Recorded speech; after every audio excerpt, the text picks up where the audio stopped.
Bismillahirrahmanirrahim. Assalamualaikum warahmatullahi wabarakatuh.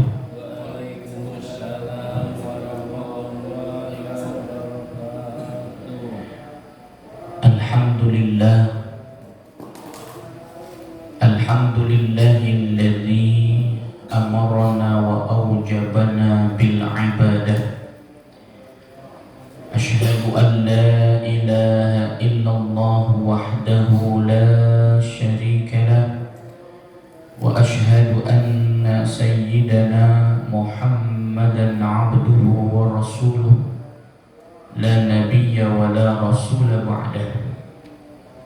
Allahumma salli wa sallim wa barik wa karim wa azim ala sayyidina Muhammadin sayyidil ummah wa ala alihi wa ashabihi wa tabi'ina lahum bi ihsanin ila yaumil qiyamah. Amma ba'da. Hadratal mukarramin, segenap jamaah majelis kuliah subuh Mushola Al-Falah yang insyaallah dimuliakan Allah Subhanahu wa ta'ala. Pertama, yang paling utama tentunya marilah kita bersyukur atas nikmat-nikmat anugerah karunia yang Allah berikan kepada kita, sehingga alhamdulillah pada kesempatan subuh kali ini kita masih diberikan kesempatan untuk beribadah, menjalankan ibadah sholat subuh berjamaah. Dan kemudian kita lanjutkan dengan thalabul ilmi, melanjutkan kajian fikih kita, kitab Fathul Qarib. Mudah-mudahan ilmu yang akan kita pelajari dijadikan ilmu yang bermanfaat. Amin ya rabbal alamin. Salawat teriring salam semoga selalu terlimpah curahkan kepada junjungan baginda Rasul Nabi Muhammad sallallahu alaihi wasallam, yang mana beliau telah membawa menghantarkan kita semua menuju jalan yang lurus, yakni agama Islam. Hadirin rahimakumullah, sebelum kita lanjutkan, marilah kita hadiahkan Al-Fatihah khususnya buat pengarang kita Fathul Qarib, terjemah kita Fathul Qarib, dan juga kita hadiahkan Al-Fatihah buat kita semua yang hadir, buat keluarga kita, saudara kita, khususnya jamaah Mushola Al-Falah. Mudah-mudahan selalu diberikan kesehatan oleh Allah Subhanahu wa ta'ala, dimudahkan segala urusan kita dunia akhirat, dijadikan rumah tangga kita sakinah, mawaddah, warahmah, dijadikan keturunan-keturunan kita keturunan yang salih dan salihah, dimatikan kita dalam keadaan husnul khatimah, dan terus kita istiqamah di jalan Allah Subhanahu wa ta'ala. Ala hadhihi niyyah wa ala kulli niyyatin salihah wa ila hadratin nabi. Al-Fatihah. A'udzu billahi minasy syaithanir rajim. Bismillahirrahmanirrahim. Alhamdulillahi rabbil alamin. Ar-Rahmanir Rahim.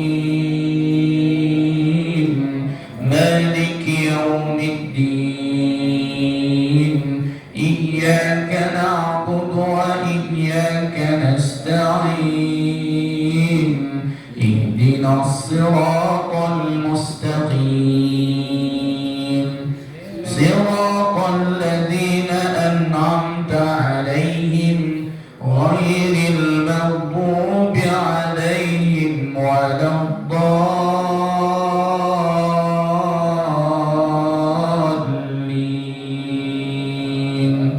Amin.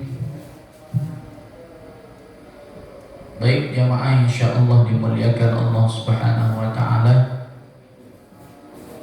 Dibuka halaman 82. Qala al-muallif rahimahullahu ta'ala wa nafa'ana bihi wa bi ulumihi wa bi barakatihi fid daraini amin ya rabbal alamin. Faslun ay hada faslun wa syara'itu sholati qabla ad-dukhuli fiha khamsatu asya. Syarat sah sholat sebelum kita mendirikan sholat itu ada 5 perkara. Kalau kemarin kita bicara tentang syarat wajib sholat, ya, sekarang kita akan bahas syarat sahnya sholat. Itu ada 5. Wasyurutu jam'u syartin. Adapun kata syurut adalah isim jamak dari mufrad syartun. Kalau syartun artinya satu syarat, tapi kalau syurutun artinya banyak syarat. Wa huwa lughatan al-alamah. Syarat secara bahasa artinya adalah alamah, tanda, ciri. Wa syar'an, dan secara syariat, ma yatawaqqafu sihhatus sholati alaihi wa laysa juz'an minha. Sedangkan secara syariat yang disebut syarat itu adalah sesuatu yang menyebabkan atau yang menjadikan sahnya sholat, dan hal itu bukan bagian daripada sholat. Jadi syarat sah sholat adalah sesuatu yang menjadikan sahnya sholat kita. Kalau kita tidak menjalankan syarat sah tersebut, maka otomatis sholat kita menjadi tidak sah. Apa saja 5 hal itu? Wa kharaja bihadzal qaidir ruknu fa innahu juz'un minas shalah. Dan yang terkait dengan masalah syarat, yakni yang beda adalah rukun. Jadi bedakan antara rukun dengan syarat. Kalau rukun bagian dari sholat. Contoh Al-Fatihah, betul? Contoh ruku, sujud, tumaknina, ya, takbiratul ihram, itu namanya rukun. Kalau rukun adalah juz'un minas shalah, bagian daripada sholat. Tapi kalau syarat itu bukan bagian daripada sholat, tapi juga menyebabkan sah tidaknya sholat. Itu bedanya di situ. Ya, jamaah rahimakumullah, persamaannya sama-sama wajib. Ya. Yang pertama, asyartul awwalu taharatul a'dha'i minal hadath al-asghari wal akbari indal qudrah. Jamaah rahimakumullah, syarat yang pertama yang menyebabkan sahnya sholat adalah suci dari hadas. Suci dari hadas, baik hadas kecil maupun hadas besar. Makanya kita kalau sholat wudu, betul? Untuk mensucikan kita dari hadas kecil. Kalau ada orang sholat tidak wudu, maka tidak sah. Kenapa? Karena dia dalam keadaan berhadas. Tapi kalau orang azan tidak perlu dalam keadaan suci. Ya, seumpama buru-buru karena waktu sudah masuk, tidak ada yang azan, kita belum wudu. Jadi kita boleh azan tanpa wudu. Tapi yang lebih baik azan dengan wudu. Kita sudah dalam keadaan suci. Amma faqidut tuhuraini fa salatuhu sahihah bid'atun ma'a wujubil i'adah alaih.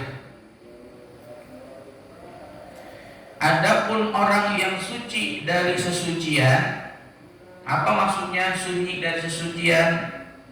Dua suci itu apa? Air dan debu, ya. Kalau ada orang air kagak ada, debu kagak ada, bagaimana sholatnya? Sholatnya sah, tapi wajib diulang. Contoh, jamaah dalam keadaan musafir, di perjalanan tidak ditemukan air dan pun tidak ada debu, seumpama contoh pesawat mungkin ya.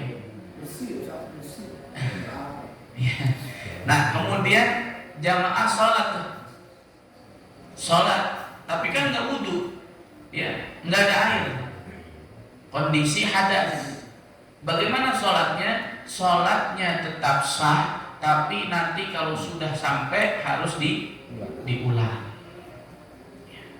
Ini sama kasusnya sholat di atas kendaraan. Kalau orang sholat di atas kendaraan, di mobil, ya, seumpama contoh sholat di mobil, kondisi macet, nggak mungkin keluar dari mobil karena di jalan tol, mau menerusin ke rest area kejauhan.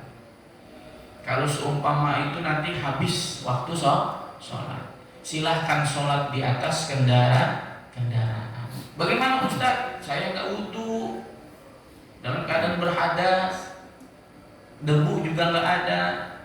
Maka silahkan sholat dalam keadaan berhadas, tapi nanti sudah sampai diulang. Jamaah rahimakumullah, itulah caranya. Ya. Kemudian berikutnya syarat yang kedua, wa taharatun najis, yakni suci dari najis. Kalau tadi suci dari hadas, ini suci dari najis. Alladzi la yu'fa anhu fi thawbin wa badanin wa makanin, wa sayadkurul musannif hadzal akhir qariban. Jadi suci, jamaah rahimakumullah, suci dari najis itu satu, pakaiannya, dua, badannya, tiga, tempatnya.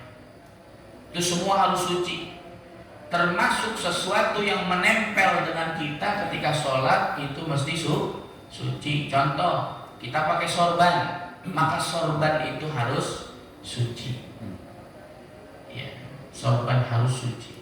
Kita pakai gamis, gamis kita nyelengser ke bawah, nyengser, ya, nutupin kaki, jalan kita, ya, nyapu jalanan, ya, maka tidak sah.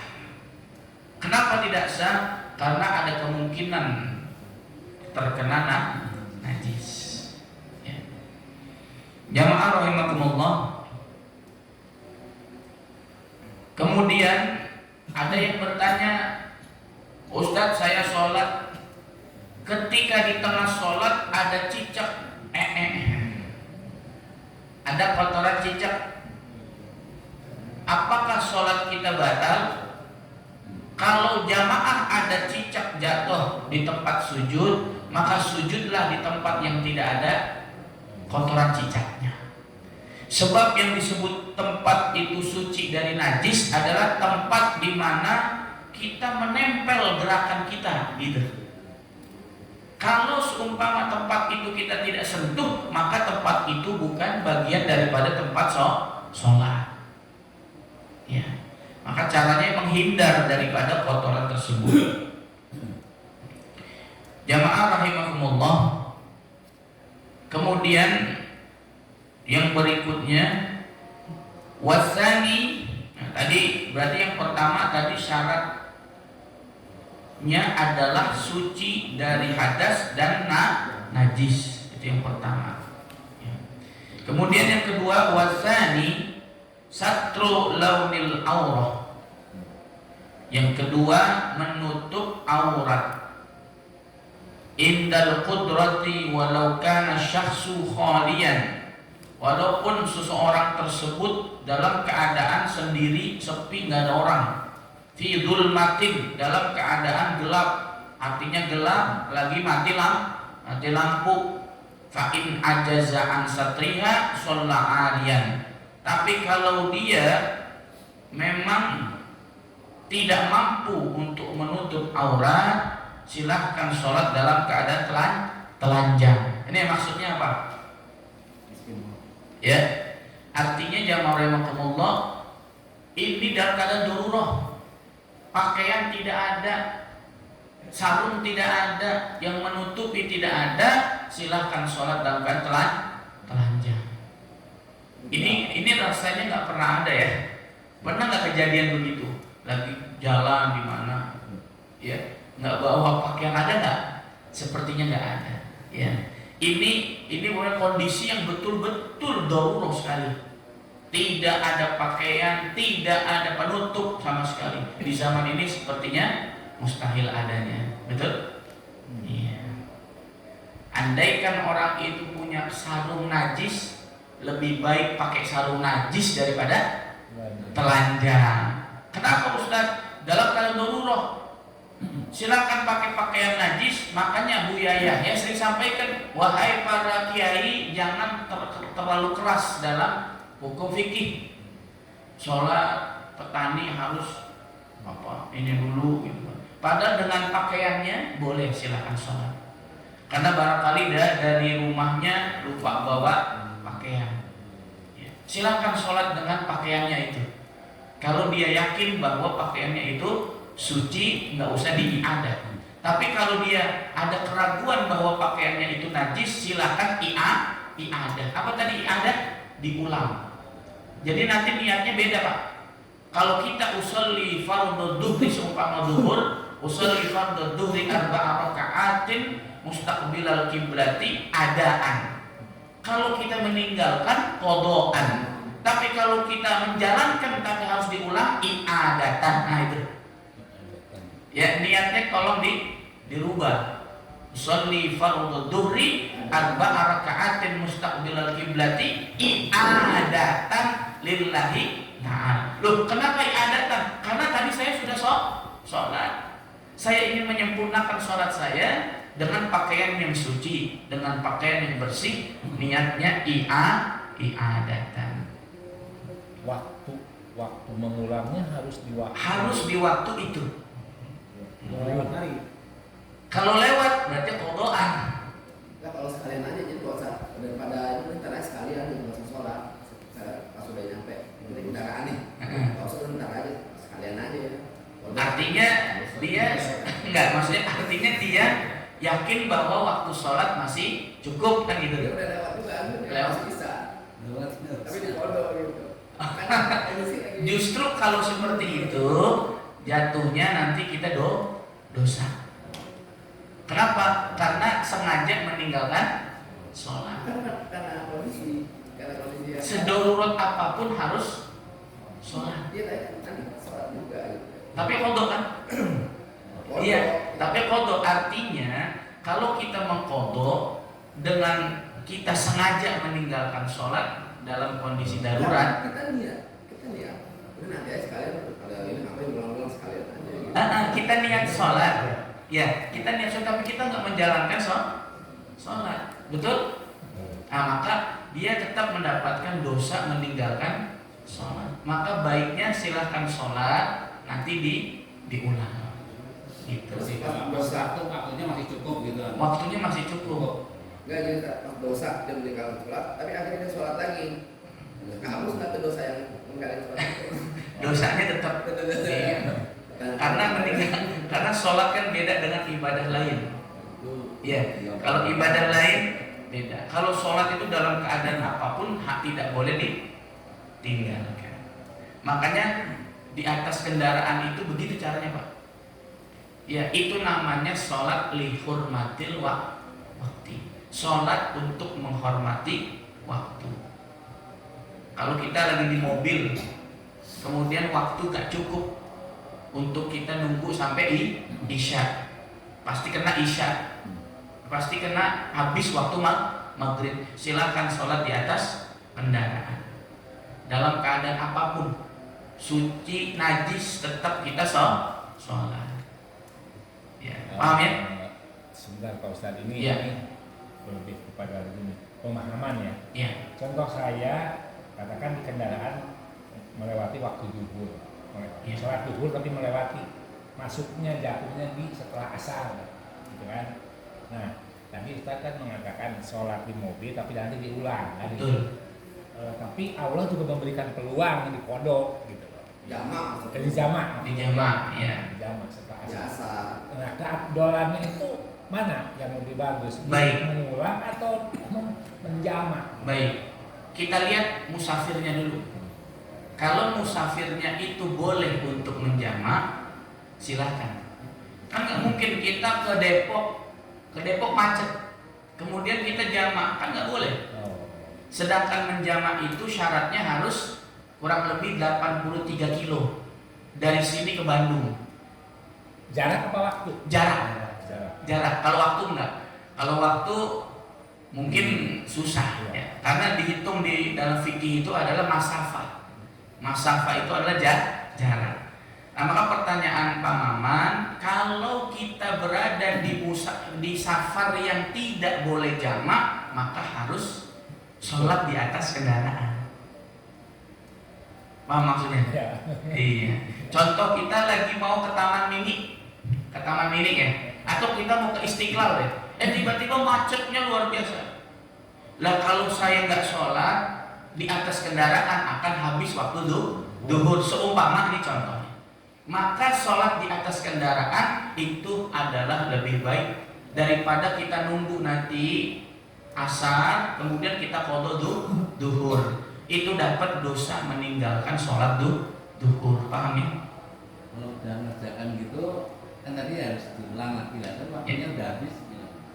Maksudnya gimana? Kan udah ngerjain tadi Iya. di kendaraan. Misal lewat waktu asar nih. Oh, lewat waktu duhur. Baik, kalau lewat waktu duhur tetap dihitung dia sholat. Makanya enaknya itu seperti itu. Nggak perlu ulang ya. Enggak, tetap ngulang. Tetap ngulang tapi di waktu asar. Niatnya iadah. Gitu. Kalau sebelum maghrib kita. Hah? Sekarang lewat. Maghrib. Berarti kan dua, duhur dan asar harus di atas kendaraan. Tetap berarti dua sholat. Lakukan di maghrib. Di maghrib, Sampai isya. duhur, asar. Isya. Terus maghrib seumpama lewat lagi. Tapi yang sebelum maghrib kan kita ngerjain. Kenapa? Yang mengulang tadi kan karena tidak ada dua Darurat. langsung jadi dua suci. Iya, Karena tidak ada berdua atau air. betul. Tapi seandainya di kendaraan bisa apa namanya tayamum juga kan berarti kan. Kalau tayamum boleh, nggak jadi masalah. Mengulang. Artinya di dalam kendaraan itu nanti ada bab sendiri bahwa kita boleh sholat di atas kendaraan dengan mau ada debu atau tidak, tapi tetap harus diulang. Iya, tetap harus diulang.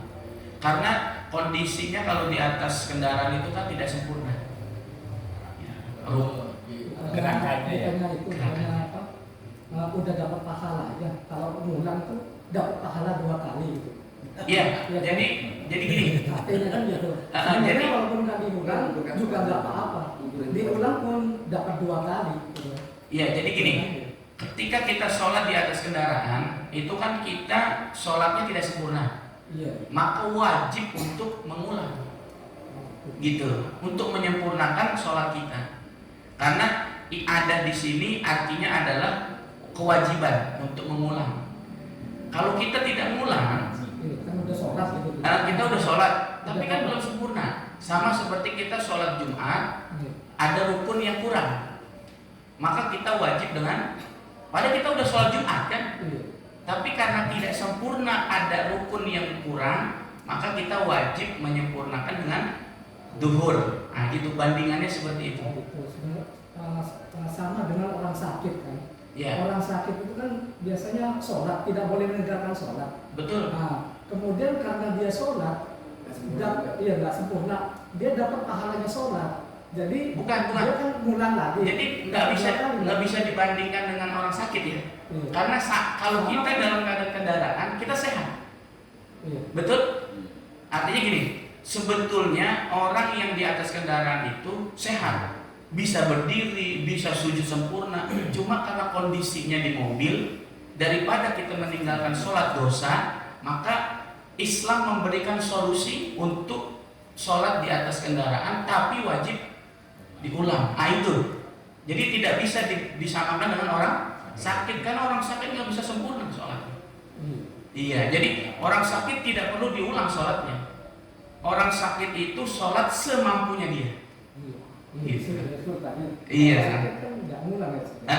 Betul. Jadi dapat pahalanya satu. Tapi tidak sama dengan tadi yang di atas kendaraan, karena di atas kendaraan itu sehat.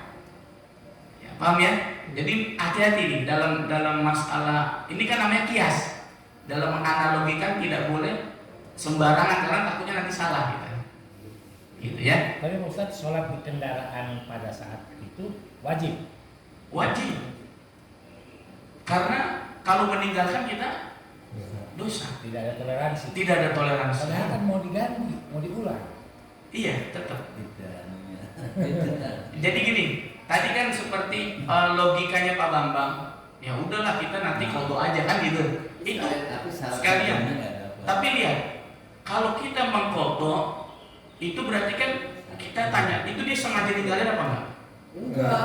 Enggak. Kok enggak? Sengaja. Enggak bisa. Artinya gini, Enggak bisa orang di kendaraan. tadi dikasih solusi sama agama, sholat di atas kendaraan. Artinya gini, kita kan tahu ilmunya nih, kita udah tahu ilmunya bahwa Islam bukan membolehkan, mengharuskan sholat di atas kan kendaraan, kecuali kita belum tahu ilmunya. Udah ntar aja gitu. Nah ini kan ilmunya sudah dapat kan. Tapi kalau di atas, pokoknya kalau gerakan sempurna tidak perlu ya. Contoh kalau di kapal laut kan. Iya, kalau gerakan sempurna itu beda dengan di mobil. Ya kalau di mobil mungkin agak sulit. Ya, mengulang itu karena ada sesuatu. Di motor. Di motor susah. Di motor boleh berdiri di atas. Jadi daripada di motor bisa cari masjid. betul. Jadi Namanya ilmu fikih itu nyeleneh. Ilmu fikih itu nyeleneh. iya. Ya tapi jangan diada-ada. Betul. Telanjang aja boleh. Boleh. Dalam keadaan memang tidak ada. Tapi untuk laki-laki, untuk perempuan tidak boleh. Pelaksanaannya mengulangnya tadi, misal zuhur, terus kan masuk asar. Jadi sholat asar dulu baru itu. Boleh asar dulu baru i'adah, atau i'adah dulu baru asar, tergantung kondisinya. Kalau kita pas banget adzan asar, kita ingin ikut berjamaah, lebih baik kita ikut jamaah asar, baru setelah itu i'adah zuhur. Gitu ya. Baik, jamaah rahimakumullah. Ya kita lanjutkan. Wasani yang tadi ya. Yang kedua adalah menutup aurat. Nah, menutup aurat ini artinya menutup semua. Kalau di dalam fikih itu menutup aurat ini adalah bukan hanya menutup dengan pakaian, tapi warna kulit, ya, kemudian bentuk lekuk tubuh itu juga harus ditutup. Makanya mohon maaf kalau ada perempuan, ya dia pakai gamis tapi kekecilan, maka secara fikih dia belum menutup aurat. Contoh, nggak usah jauh-jauh, orang senam pakai celana ketat, kan nggak mungkin dia pakai celana dombrang lagi senam ya Pak. Itu sebetulnya senam itu dia membuka aurat. Makanya kalau boleh senam itu jangan di outdoor, silakan kasih yang di indoor, dan semuanya harus perempuan. Itu tanggung jawab siapa Pak berarti? Yang mengadakan senam itu. Pak Faisal. Iya. Iya. Sebab iya, hati-hati. Pak Bambang tuh ngikut memprogram Pak Bambang. Senamnya bagus ya, tapi ya itu tadi. Ya sekarang kalau ada ibu-ibu, ya kan, apalagi badannya Ketupat. Kalau ketupatan ketat. kenapa? Ketupat. Kalau ketupatan ketat. Iya, jangan. Ya pokoknya jamaah rahimakumullah dalam fikih itu ya menutup aurat itu bukan hanya menutup dengan pakaiannya, tapi menutup warna kulit. Berarti kalau ada pakaian yang terawang itu tidak menutup aurat. Bagaimana tahu terawangnya? Lihat aja kalau kelihatan sinar matahari, lagi di sinar matahari kalau iya, ya itu berarti dia tidak menutup aurat.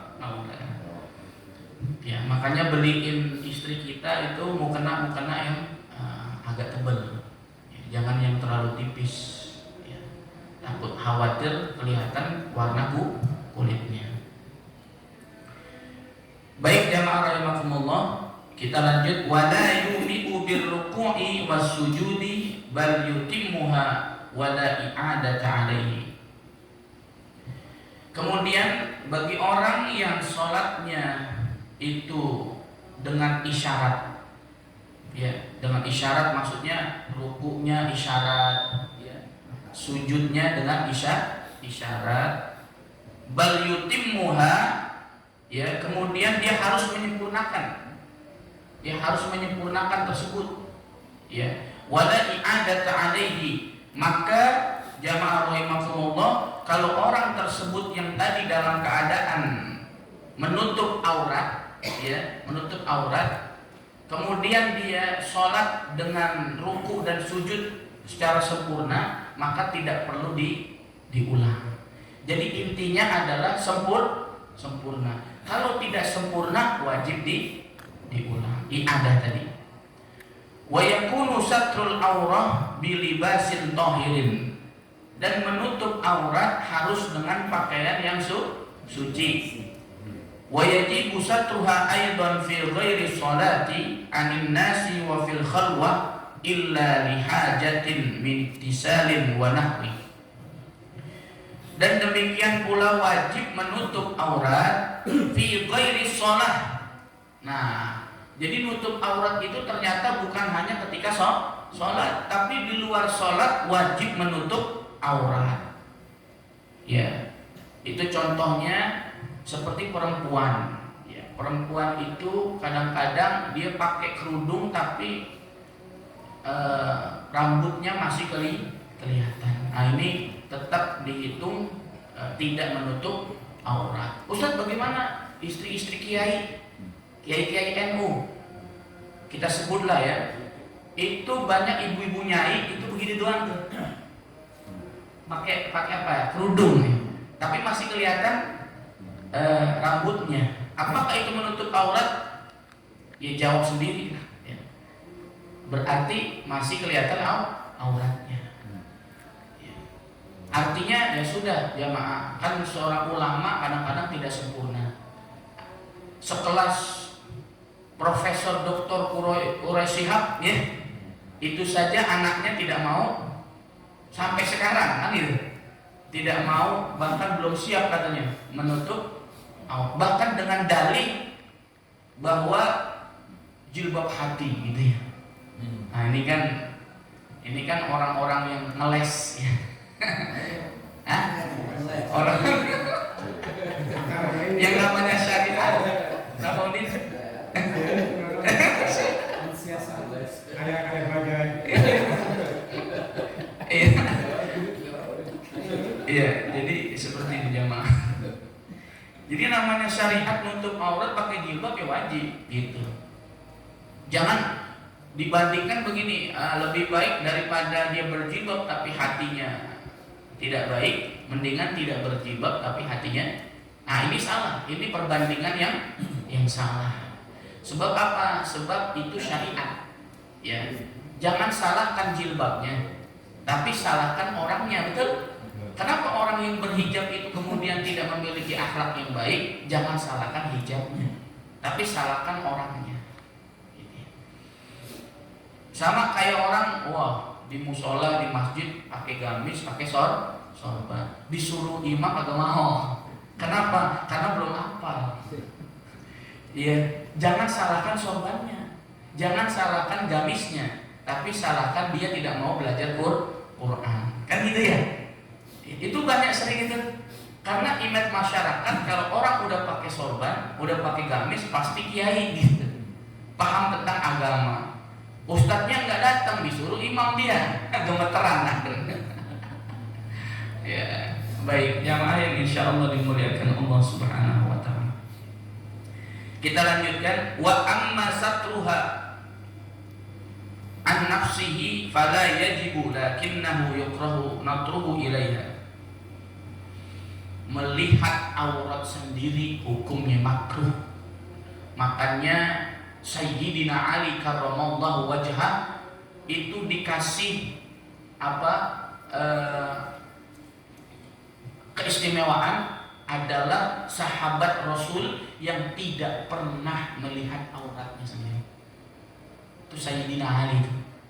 Makanya disebut karramallahu wajhah. Allah memuliakan wajah. Kenapa? Karena beliau wajahnya nggak pernah melihat auratnya.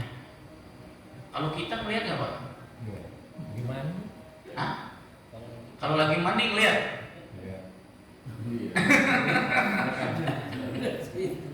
Kalau sakit, Yang ngelihat boleh Pak. kalau sakit gimana dadaku sakit?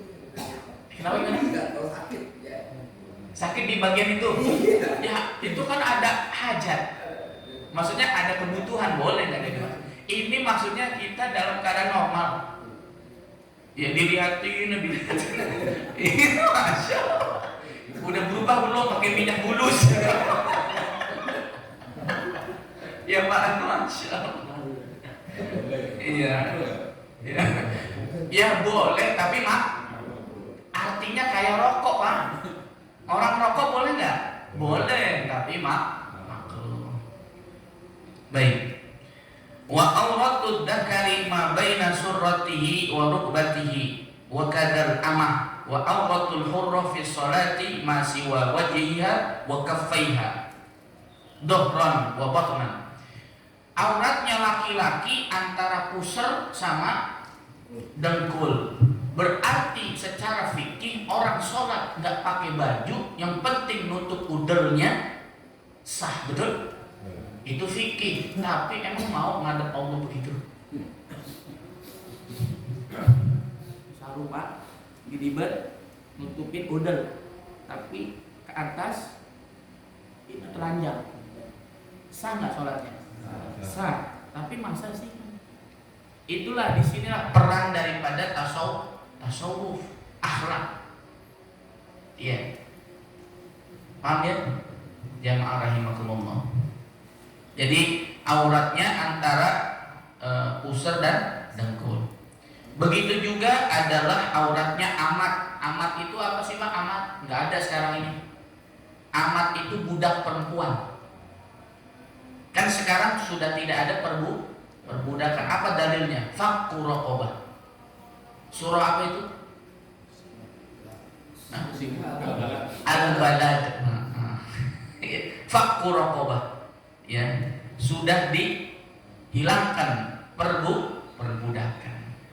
Pembantu budak bukan? Bukan. ART, asisten rumah tangga bukan. Ya, itu profesi. Ya.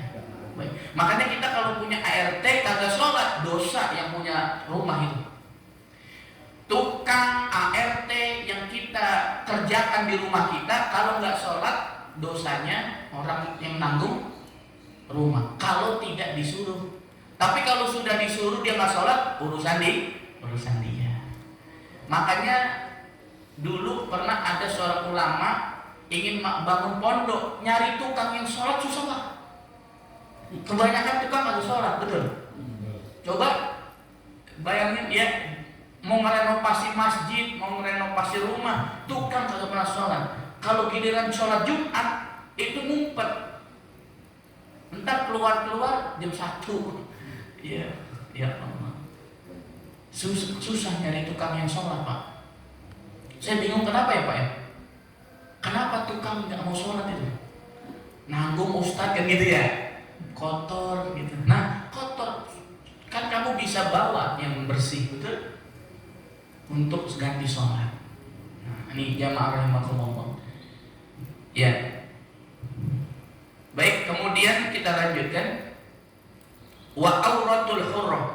Kalau aurat perempuan itu selain wajah dan telapak tangan. Kalau lagi sholat, wajahnya boleh kelihatan, ya, telapak tangannya boleh kelihatan, baik telapak tangan luar maupun telapak tangan dalam. Itu boleh kelihatan. Itu aurat, ya, aurat. Wa amma auratul hurrah kharijas shalah fajami'u badaniha wa auratuha fil khalwah kadzakari.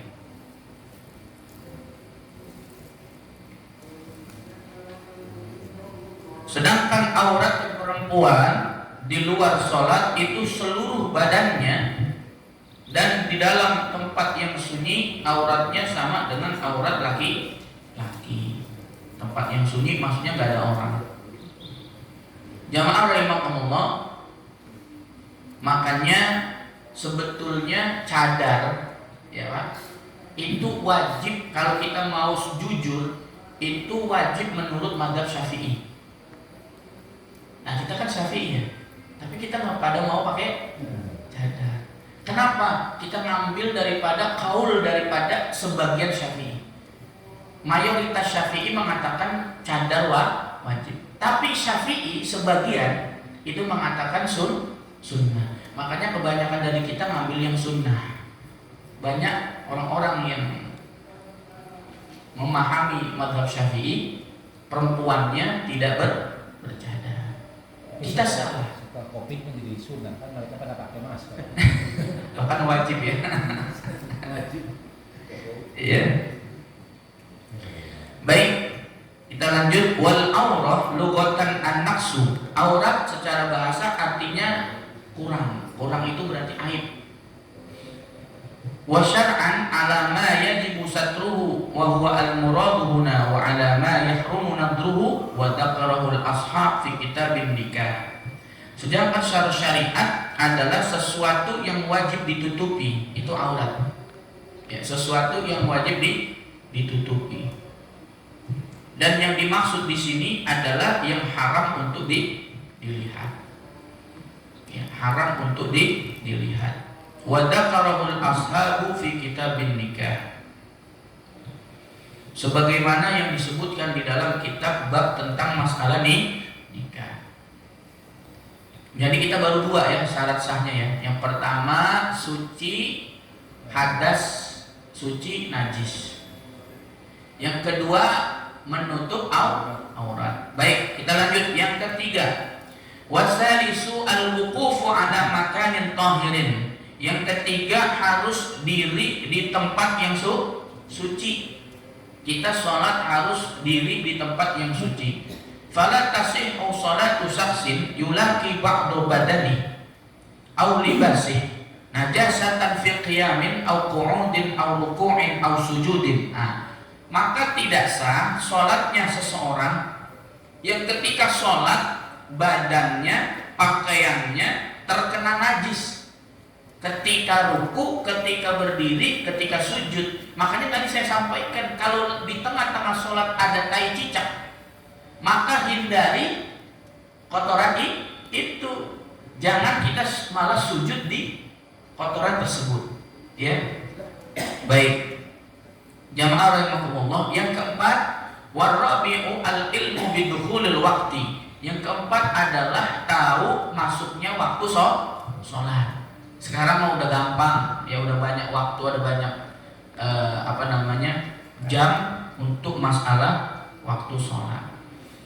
Audhannu dukhulihi bil ijtihadi falau shalla bi ghairi dzalik lam tasihha sholatuh. Kalau ada orang mengerjakan sholat tapi dia nggak tahu waktu sholat, maksudnya apa? Dia ragu-ragu tentang masuknya waktu sholat, maka jamaah rahimakumullah Kalau dia ada keraguan tentang masuknya waktu sholat, tetap dia paksa sholat, maka sholatnya tidak sah. Paham maksudnya? Dia sholat, Pak. Dia contohnya dia mau sholat duhur, tapi ada keraguan sudah masuk atau belum, tapi dia tetap mengerjakan sholat. Berarti kan sholatnya dia dalam keadaan ragu tentang waktunya sholat, maka sholatnya dia tidak sah, walaupun ternyata sudah masuk waktu sholat. Paham maksudnya? Jadi tidak boleh ada keraguan tentang masuk waktu sholat. Harus yakin gitu. Contoh lagi nih, ini kadang-kadang muadzin ini sembarangan, Pak. Muadzin ini sembarangan. Ada beberapa tempat. Ya. Mentang-mentang adzan itu agak lama, akhirnya belum masuk waktu sholat udah adzan. Kenapa? Karena berharap di tengah-tengah adzan masuk, betul? Contoh, mau masuk sholat itu sebentar kurang lebih 1 menit lagi, tapi dia sudah adzan. Karena adzannya itu bisa 5 menit seumpama, atau adzannya itu bisa 3 menit. Di waktu yang 1 menit tersebut pas hayya ala sholat, ya. Tapi kan di takbir Allahu Akbar belum masuk waktu sholat, maka dosa nggak boleh. Apalagi dalam keadaan puasa Ramadan, maghrib, tinggal 1 menit udah ada. Nah, namanya orang nungguin, betul nggak? Waktu udah ada nih. Langsung. Nah, orang yang dengar karena adanya salah, Pak, itu dosanya ditanggung muadzin. Tapi dapat pahala juga, kan menyenangkan banyak orang. Menyenangkan banyak orang. Pikir. Nah, ini namanya mensiasati. Kenapa? Ya, jadi makanya hati-hati muadzin ya. Jadi harus betul-betul masuk waktu sholat. Kalau mau aman lagi, lebihin dikit, Pak. Berapa detik? Kan di sini bunyi tuh, nit dah, masuk waktu sholat, lebihin dikit, baru ada. Ya. Sini sering lebih banyak. Lebih banyak ya, bukan lebih sedikit ya. Kenapa? Karena belum ada yang bangun. Wanginya lagi itu Rio. Baik, jamaah rahimakumullah. Berikutnya kita lanjutkan yang terakhir ya, wal khamisu, yang terakhir yang kelima, istiqbalul kiblat. Ayat Ka'bah wa summiyat qiblatan li'anna al-musalliya yuqabiluha wa ka'batan lirtifa'iha wa istiqbaluha bisadri syartun liman qadara alaih. Jamaah rahimakumullah, yang kelima menghadap kiblat. Tentunya menghadap kiblat ini setiap negara berbeda-beda. Bahkan jangankan negara, kadang-kadang satu Indonesia saja kadang kiblatnya beda. Ada yang sedikit condong, ya, ada yang sedikit miring, ya itu nggak jadi masalah. Ya, jangan diperdebatkan masalah itu. Waktu itu di sini juga sempat begitu kan, di musola ini. Ya. Tapi kan udah ada teknologi. Udah ada teknologi lebih gampang, lebih jelas. Iya. Udah jelas. Iya, makanya sekarang lebih dipermudah. Nah, kalau kita ngikutin alat itu sebetulnya harusnya seperti itu. Ya. Dan kemudian harus didatangkan dari KUA ya untuk memastikan bahwa masjid ini, musola ini kiblatnya begini gitu. Ya, untuk ditetapkan. Ya, kalau belum ada keputusan dari KUA, nah nanti akan berubah-ubah lagi. Ya, makanya ketika mendirikan bangunan biasanya sudah ada penetapan arah kiblat. Ya, biar bangunan ini tidak dirubah. Ya, andaikan bangunan sudah jadi, berarti yang dirubah adalah posisi safnya. Waktu itu kan sempat miring ya, miring. Cuma sekarang udah lurus lagi. Betul? Imamnya yang miring.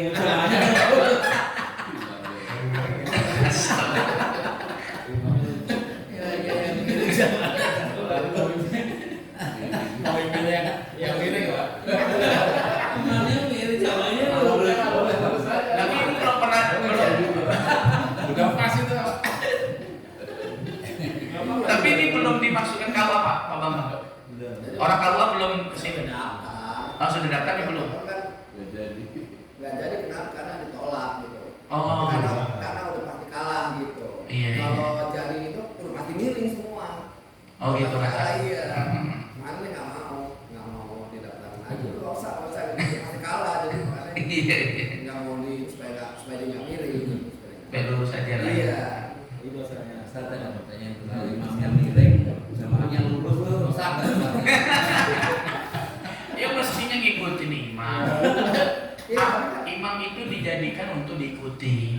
Iya, jadi kan kalau misalnya imamnya miring, jamaahnya lurus, kan ngikutin imam kan? Iya kan? Ya kan ngikut lah artinya. Coba aja. Harus miring-miring semua. Kalau lurus-lurus semua mestinya. Ya kan? Kiblatnya apa yang miring? Ya, berarti Iya. safnya dimiringin. Harusnya miring harusnya. Berarti tanggung Ya. imam itu ya. Kalau memang Cuman tanggung imam saja. Kita Bisa juga gitu. Cuman ya protes kagak boleh gara sholat sih. Udah protes sendiri kagak sholat sih. ya baik jemaah. Ya. Ya kita lanjut ya. Wa yajuzu tarku istiqbalil kiblat dan boleh meninggalkan menghadap kiblat fi sholati ketika sholat fi halataini dalam dua kondisi. Nih kita boleh sholat nggak menghadap kiblat dalam dua kondisi. Yang pertama fi syiddatil khaufi ketika dalam keadaan sangat takut. Contohnya fi qitalin dalam peperangan. Contohnya di Palestina ya, di Palestina itu kalau lagi ada perang mereka boleh sholat tidak menghadap kiblat. Kemudian fardhon kanat as-salatu aw naflan, baik sholat wajib maupun sholat sunnah boleh tidak menghadap kiblat.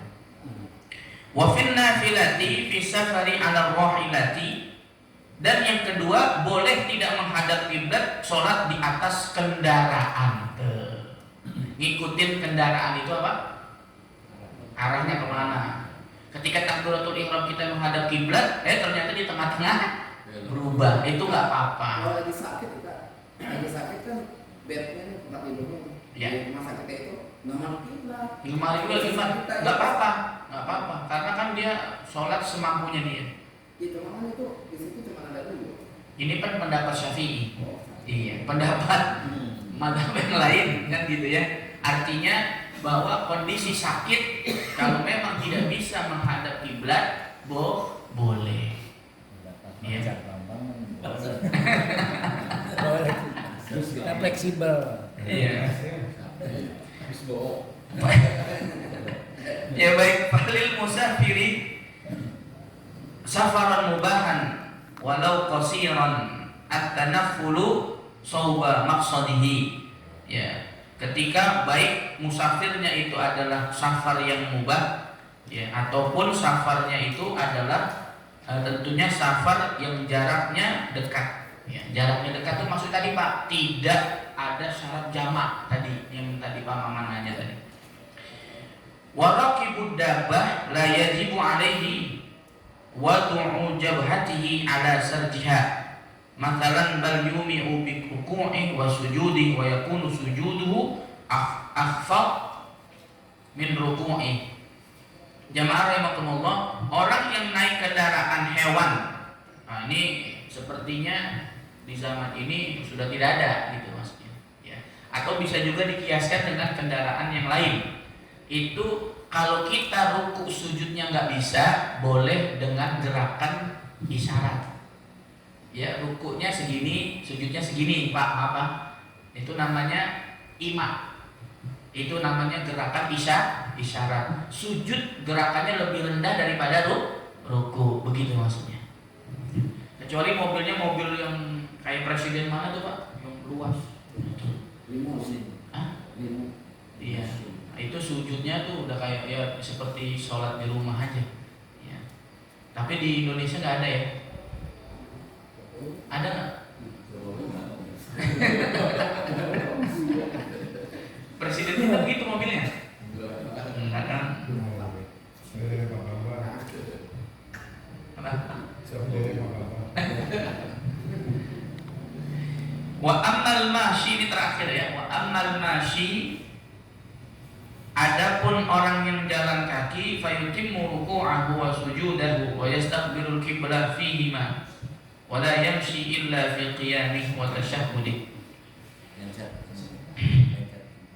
Sedangkan orang yang berjalan kaki, maksudnya berjalan kaki dalam artian ya mereka tidak naik kendaraan, itu ruku dan sujudnya harus sempurna, wa yastaqbilul qiblah, dan harus menghadap kiblat.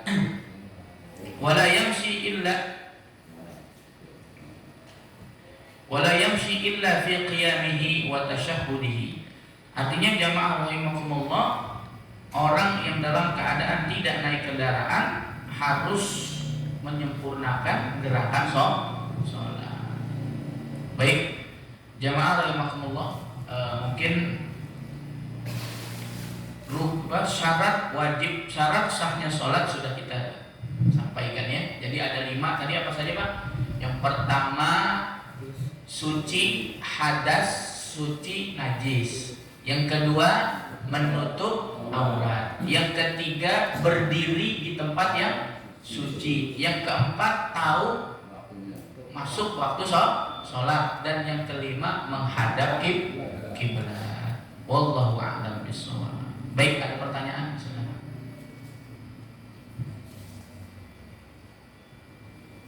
Soalnya pertanyaan.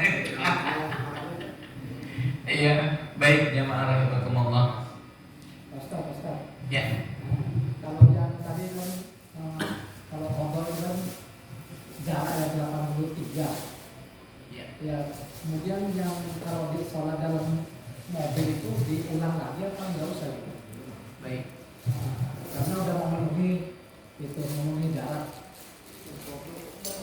Gimana itu ulang?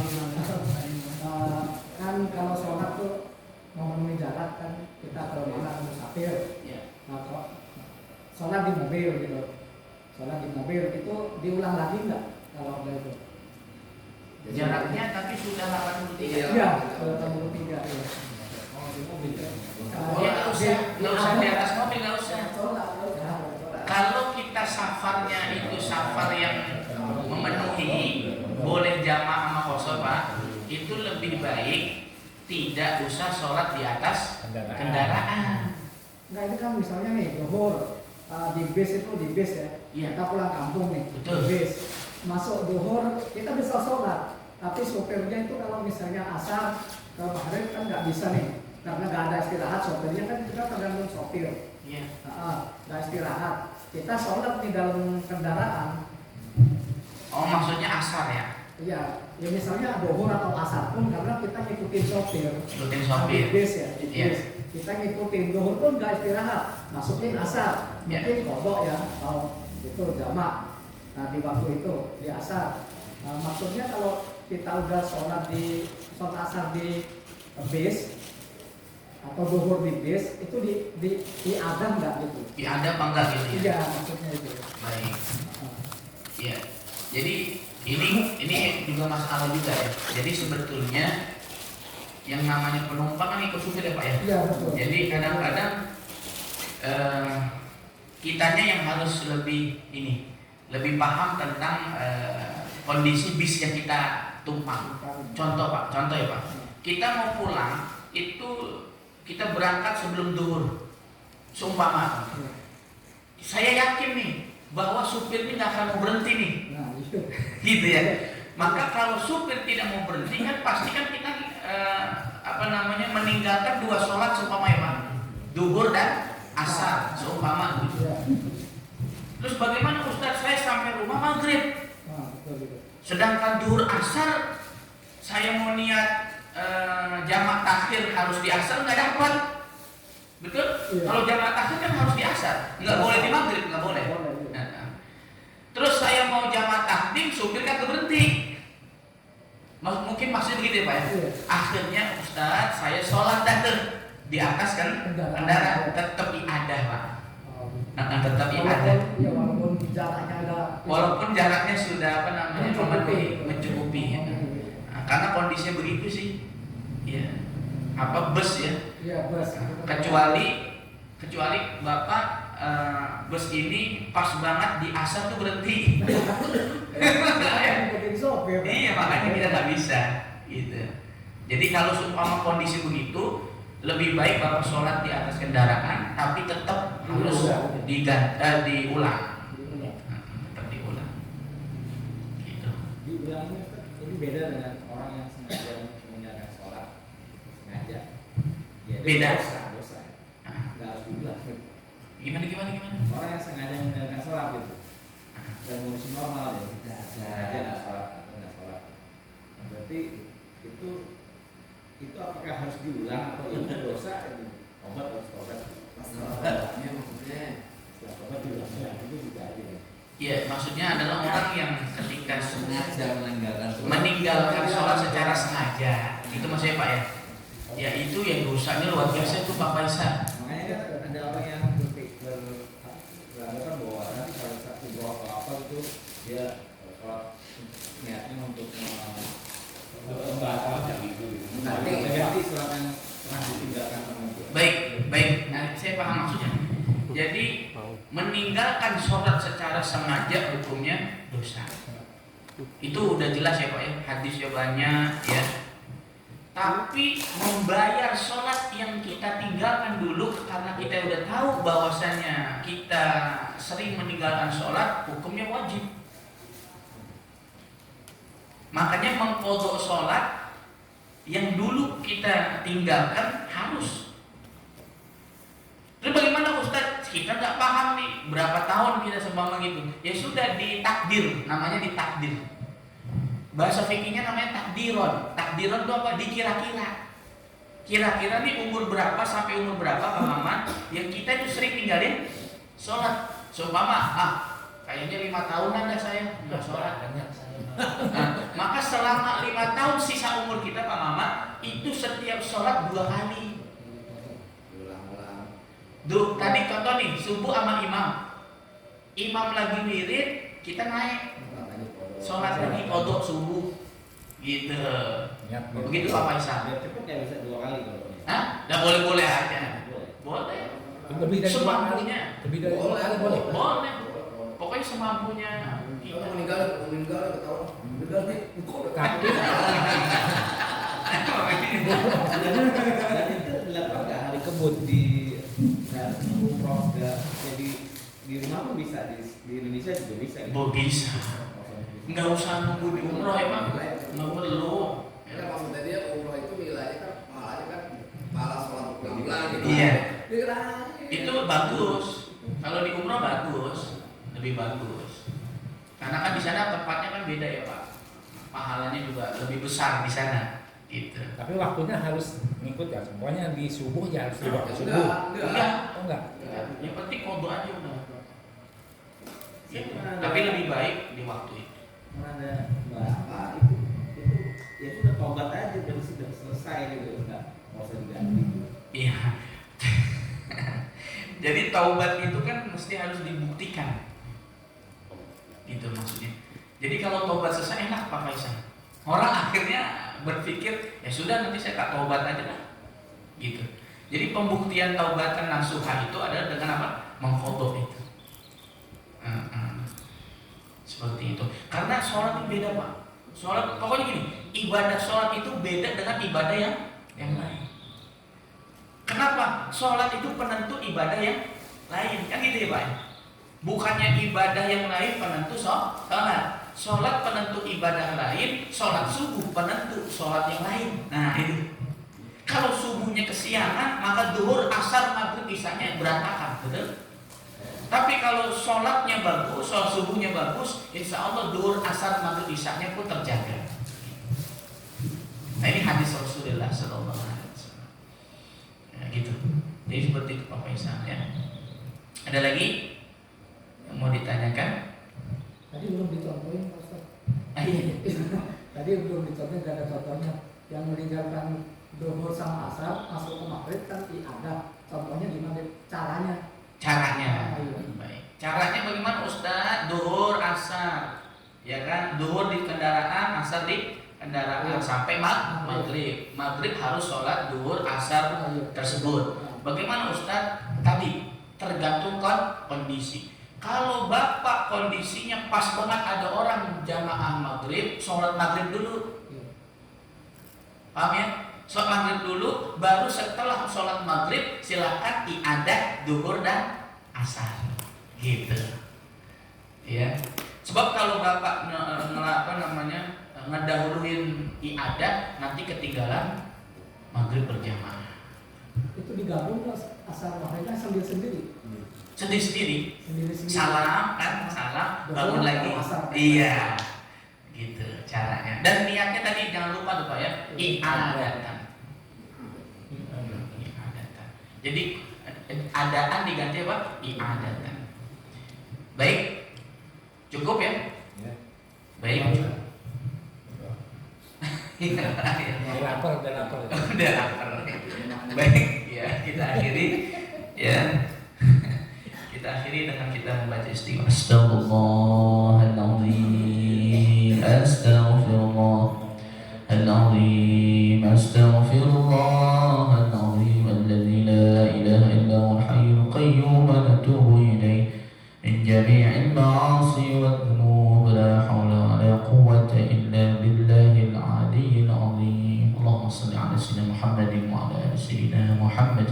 اللهم إنا نسألك علما نافعا ورزقا طيبا وعملا متقبلا.